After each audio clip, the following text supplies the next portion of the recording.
Hey guys, Paradox here. Today I'm going to be walking you guys through some CFOP example solves that I've recorded in slow motion. I've got a few more of these types of videos planned for Sub-13, Sub-15, but today's episode is going to be Sub-14 solves.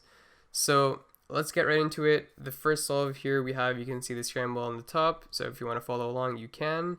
Also, by the way, this video is going to have all white crosses, just because I know that's the most common and that's the one that I'm most familiar with, most comfortable with, so that's how I just do my solves on white cross. So anyway, let's get into it. The first solve we have here, I'll walk you through the inspection. So first I see that I've got the blue edge piece on the green center, not solved.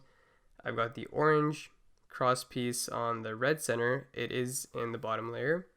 So I'm going to try and go for a cross solved on opposites, and then I'm going to align it with the D2 at the end. And then I've got the other two cross pieces in the top layer. So I start this solve with the U prime to align the red cross piece on the orange center.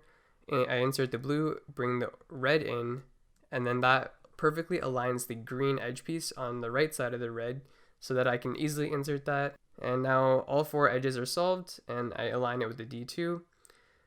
Then on the top layer, I see this orange and green free F2L pair that I insert with that fancy algorithm that I put on the screen there.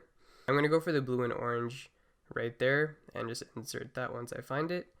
Next, here's the green and red. That's a quick insert in the back right. Finally, the blue and red.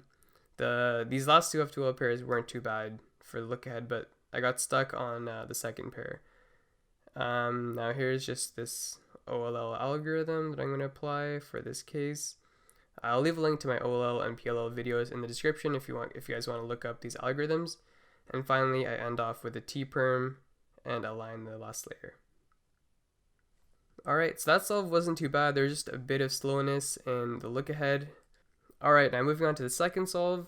So I see, first of all, this orange cross piece connected to the red center, and then I've got the green in the top, green edge piece in the top, and I've got the red in the bottom, and the blue in the back. So actually I'm going to solve this one also on opposite center pieces, because two of them are already connected to the opposites.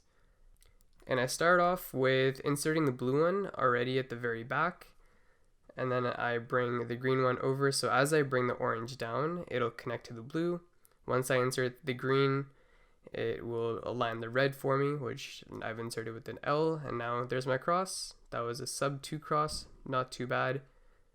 And now for F2L, I see this blue and red corner piece in the top right, and I find that the edge piece is in the back left, which I take out, and now it's set up so I can insert it with a quick RU R prime. Moving on, I'll look for this blue and orange.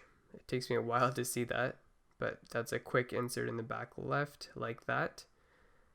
Next, I'm looking for this orange and green.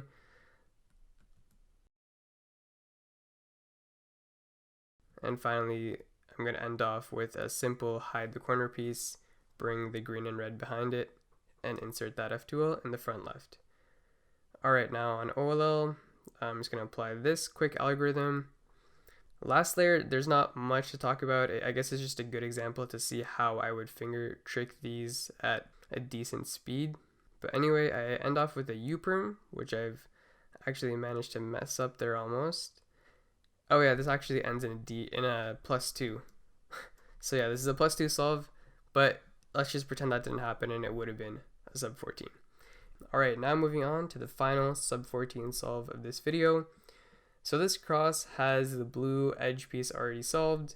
We see that the orange is in the side. It's considered a good edge because it's a one move insert, but we just have to align the blue before we insert that orange. And then we've got the green already aligned, it just has to be inserted, and the red is in the top. That's not a great edge, but we can easily fix that. So this solve, I start by offsetting the blue, which was already solved, but in order to insert the orange, I have to move it out of the way. So I do that, then I put the orange in. Now I bring the blue back. Some might find this inefficient, but this is the best solution I came up with during that inspection in the moment. So I bring the blue back, and now I align the red in the top, and as I bring the green down, I'm just going to do an F2 to solve the red. So there's my cross done. That was like a 1 second cross, not bad. And now on to F2L. I'm struggling with my look ahead here. Can't really find what I want to solve. I find this already solved pair in the back left, which I take out and reinsert into the back right. The green and orange done. Next, the blue and orange is right in front of me. I quickly find that, and I can do an RU to R prime to set it up and insert it into the back left, just like that. Next, I see the green and red. So as I was inserting the last pair, I already spotted the green and red edge solved in the corners in the top left.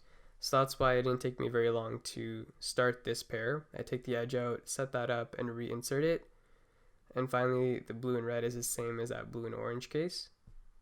And now onto OLL, where I'm gonna mess up some finger tricks. And finishing off with an A perm. For some reason, it takes me a long time to get that going. But I finish it, and it ends up being an okay Sub-14 solve. Well, that was it for this video, guys. It was a very short, very quick. I just wanted to give you a couple of example solves. I know I haven't done very many tutorials or teaching videos on my channel in a long time. I really want to get back into it. I love making these sorts of videos for you guys and kind of showing you how I do my solves, so that maybe it gives you insight into different algorithms or tricks that you can do during F2L, or different techniques that you may have not have thought of before for solving the cross. So I just like to show you guys how I'm doing it, and maybe it'll help you get faster at your solves. If you found this video helpful, please consider leaving a like, subscribing, and turning on those notifications. I'm going to be dropping a few more of these types of videos very soon, like a Sub-13 edition and another Sub-14 edition, maybe a Sub-15 one, maybe some slower ones for people who aren't quite at this speed range. Anyway guys, that was it for this video. Thanks for watching, and I'll see you in the next one.